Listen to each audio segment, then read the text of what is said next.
Hello friends.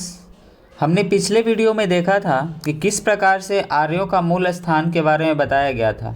विभिन्न इतिहासकारों के द्वारा आर्यों के मूल स्थान को लेकर के जिन जिन मतों को रखा गया था और उसकी आलोचनाएं भी की गई थी, उन सभी चीज़ों को हमने एक एक करके देखा था।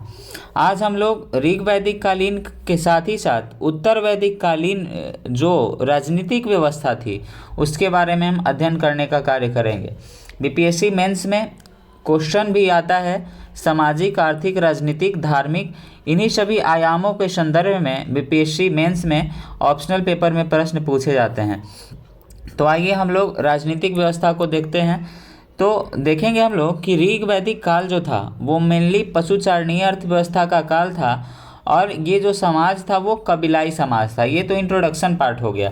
हम इसके राजनीतिक पहलू को पढ़ रहे हैं, लेकिन उसके अर्थव्यवस्था और उसके समाज यानी कि वो कबीलाई समाज का था और उसका अर्थव्यवस्था कैसा था, पशुचारणीय अर्थव्यवस्था था।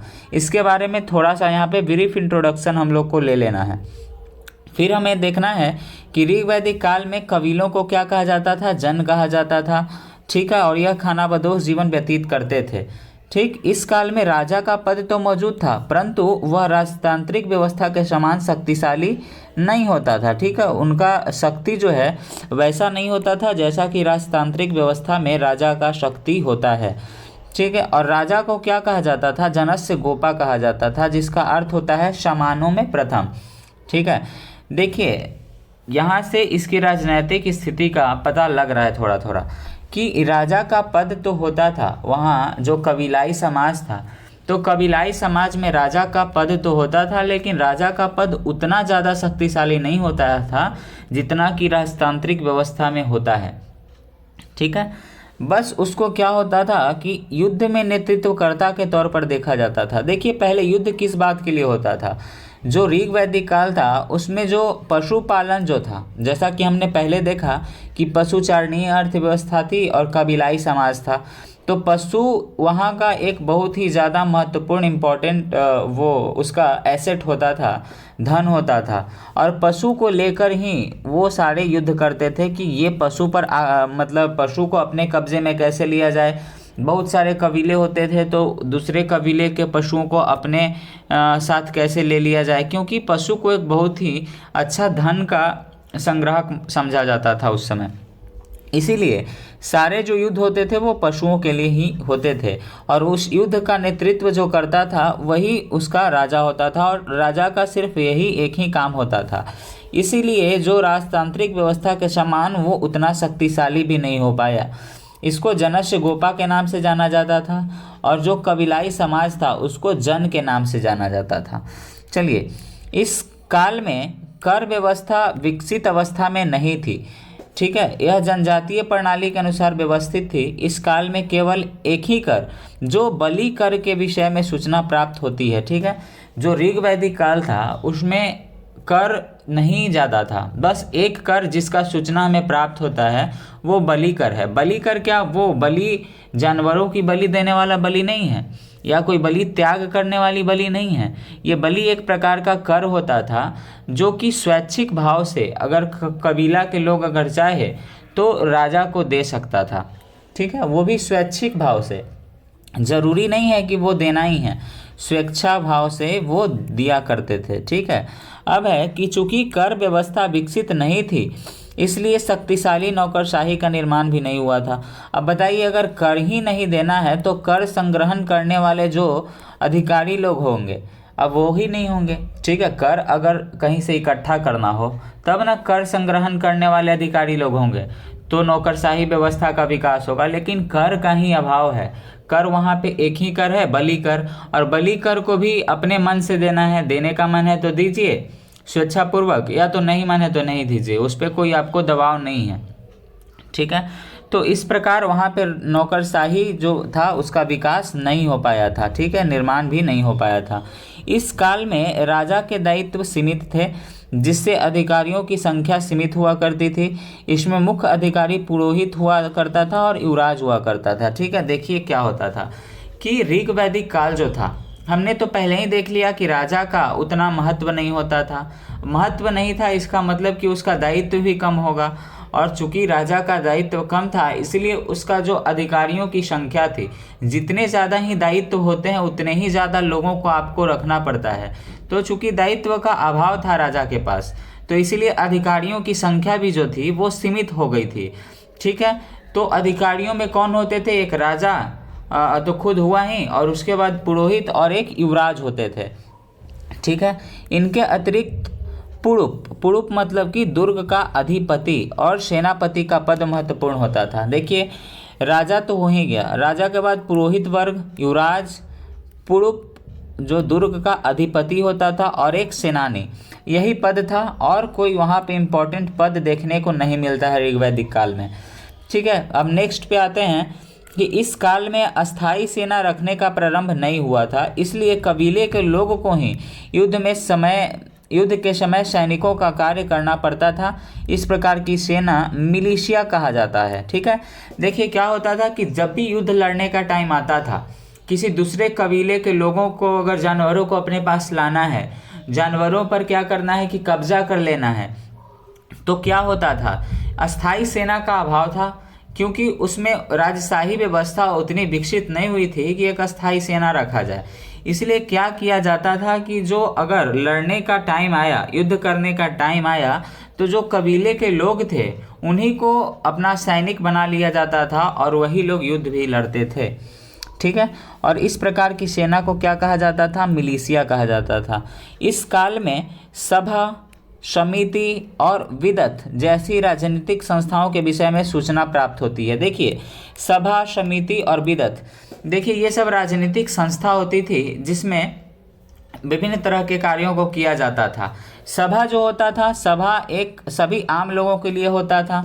ठीक है, समिति जो होता था, किसी बड़े चीज़ों पर अगर निर्णय लेना हो, ठीक है, तो ये समिति कार्य करती थी। जैसे युद्ध करना है कि नहीं करना है, अब दूसरे कबीलों पर आक्रमण करना है कि नहीं करना है, तो इस सब का निर्णय समिति में लिया जाता था। सभा जो होता था सभी आम लोगों के लिए होता था, आगे हम लोग जैसे देखेंगे। और विदत एक संस्था होती थी। ठीक है, तो इसमें से सभा आम लोगों की सभा थी। ठीक है, सभा जो था किसके लिए था? आम लोगों के लिए था, जिसमें सर्वसम्मति से निर्णय लिया जाता था।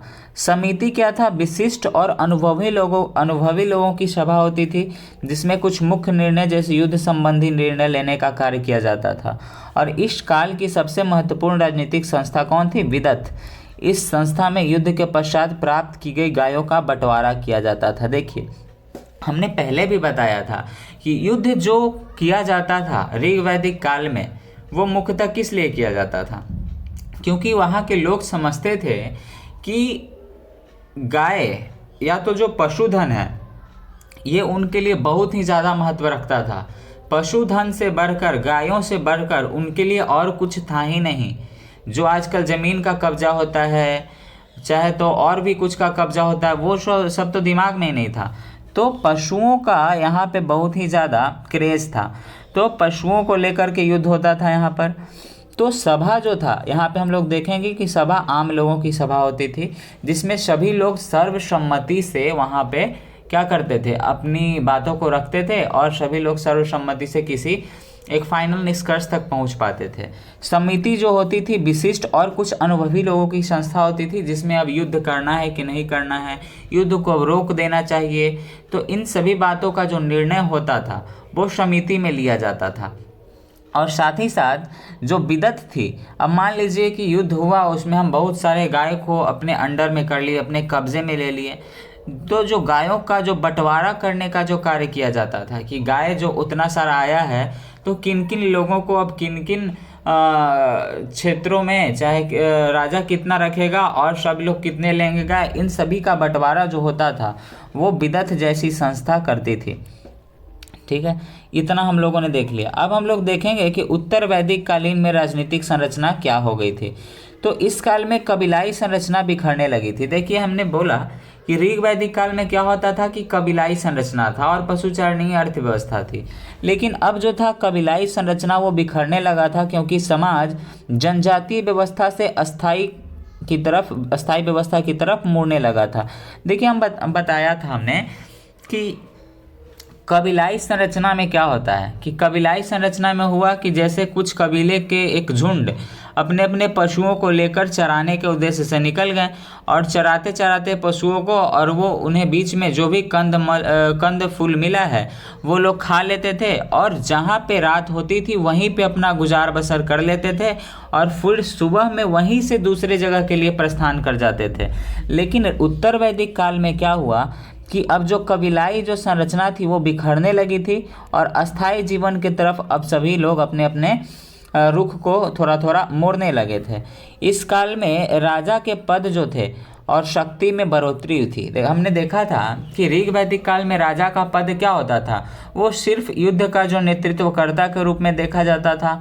उसको कोई खास शक्तिशाली, कोई खास उसके पास शक्ति नहीं होता था जैसा कि आज के राजतांत्रिक व्यवस्था में होता है। पहले क्या होता था कि सिर्फ जनस्य गोपा ही रह गया था। जन जो कहा जाता था कबीला को कहा जाता था और राजा को जनस्य गोपा। तो इस काल में राजा के पद और शक्ति दोनों में बढ़ोतरी हुई थी। अब वह राजा न केवल जनस्य गोपा रह गया था बल्कि वह नेतृत्वकर्ता की भूमिका में आ गया था और उसका पद अस्थायी हो गया था। ठीक है, पहले हुआ कि अब युद्ध करना है तब एक राजा होना चाहिए तो राजा रख लेता था, लेकिन अब वैसा नहीं था। अब जो राजा होता था एक अस्थाई राजा होता था जो हर समय ही राजा होगा। ठीक है, इस काल में नौकरशाही व्यवस्था शक्तिशाली हुई थी और 12 रत्नियों की व्यवस्था प्रारंभ हुई थी। देखिए, नौकरशाही व्यवस्था हमने बताया था कि चूंकि कोई कर का वहाँ पे व्यवस्था नहीं था, कोई टैक्स ही नहीं था, एक ही टैक्स था, सिर्फ वो था बलि कर। और बलि कर भी था वो आपको स्वेच्छा से देना है तो दीजिए, नहीं तो आप पे कोई वो जोर ज़बरदस्ती वाला मामला तो है नहीं। तो चूंकि अब टैक्स कहीं से वसूलना ही नहीं है, तो टैक्स वसूलना नहीं है तो टैक्स वसूलने वाले अधिकारी चाहे नौकरशाहों की कमी होगी। तो नौकरशाही व्यवस्था पहले थी ही नहीं।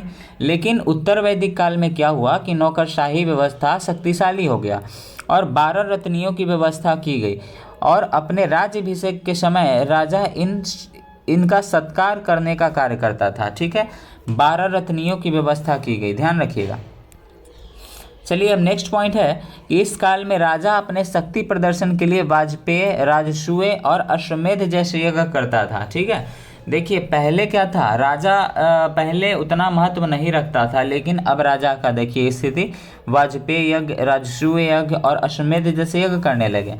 देखिए, अश्वमेध यज्ञ जो होता है वो अपने सीमा विस्तार के लिए होता है। ठीक है, सीमा विस्तार के लिए क्या किया जाता है, अश्वमेध यज्ञ किया जाता है। और राजसूय यज्ञ जो होता है वो राजा में देवत्व का आगमन, कि राजा जो बोलता है वही सही है, राजा जो कर रहा है वो सही है। ये यज्ञ जो करवाया जाता था राजसूय यज्ञ, इसका अर्थ यही हुआ। उसमें क्या किया जाता था कि उसमें ये मतलब कि उसके माध्यम से ये प्रदर्शित किया जाता था इस यज्ञ के माध्यम से कि राजा में जो है वो देवत्व का आगमन हो गया है। अब राजा जो भी निर्णय लेगा वो सही होगा और लोगों को, प्रजा को उसकी बातों का मानना अब जरूरी हो गया है। अब वाजपेय यज्ञ क्या होता था, वाजपेय यज्ञ होता था कि बहुत सारे शासक होंगे, बहुत सारे कबीले थे तो बहुत सारे शासक भी होंगे। तो उन सभी शासकों के बीच अपनी श्रेष्ठता को साबित करने के लिए अब राजा लोग क्या कर रहा था, अब राजा जो है वो वाजपेय यज्ञ भी कर रहा था। तो अब बताइए, अब यहाँ पे तरीका डिफरेंट हो गया कि नहीं। पहले राजा सिर्फ युद्ध का नेतृत्व तक ही सीमित था, उसको ज़्यादा कर लेने का भी वो कोई व्यवस्था नहीं था, सिर्फ एक बलि कर था। लेकिन अब देखिए, अब जो है नौकरशाही का पूरा तरीका से विस्तार हो चुका था उत्तर वैदिक काल में। राजा अपने शक्ति प्रदर्शन के लिए वाजपेय यज्ञ, राजसूय यज्ञ और अश्वमेध जैसे यज्ञ करने लग गए थे। बताइए, अब देखिए इस काल में कर व्यवस्था में सुधार आया। वही बलि कर जो अब तक स्वैच्छिक था अब अस्थायी हो गया था और इस काल में राजा एकराट और सम्राट जैसी उपाधियां धारण करने लगा था। देखिए, राजा के जो पावर और पोस्ट जो था उसमें बहुत ही ज़्यादा महत्वपूर्ण वहाँ पे शक्ति में इजाफा देखने को मिला। ठीक है, जो बलि कर पहले वो क्या था, स्वैच्छिक था, आपको देना है दीजिए, नहीं देना है तो कोई जोर ज़बरदस्ती नहीं है। तो वो अब क्या हो गया, अस्थाई हो गया, अब आपको देना ही है बलि कर। ठीक है, और राजा जो है एकराट और सम्राट जैसी उपाधियों को धारण करने लगा था।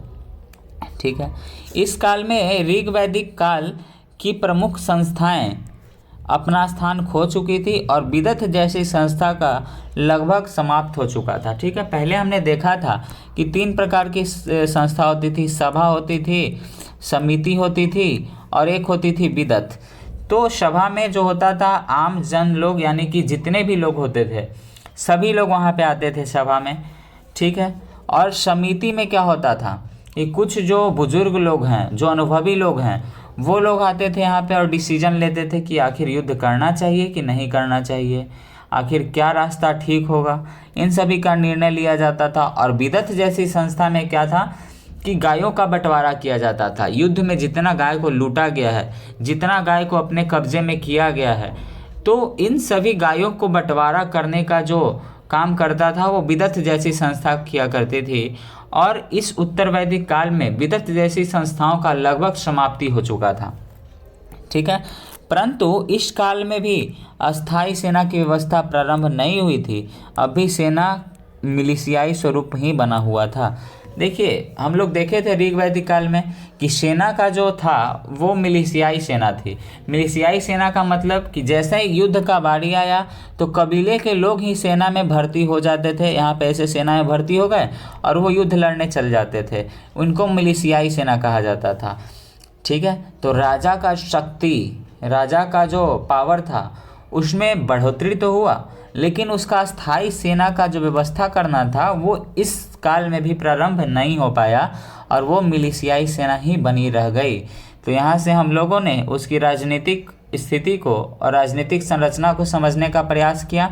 ठीक है, अगले टॉपिक में हम लोग उसके अर्थव्यवस्था को समझने का प्रयास करेंगे। चलिए, बहुत बहुत धन्यवाद।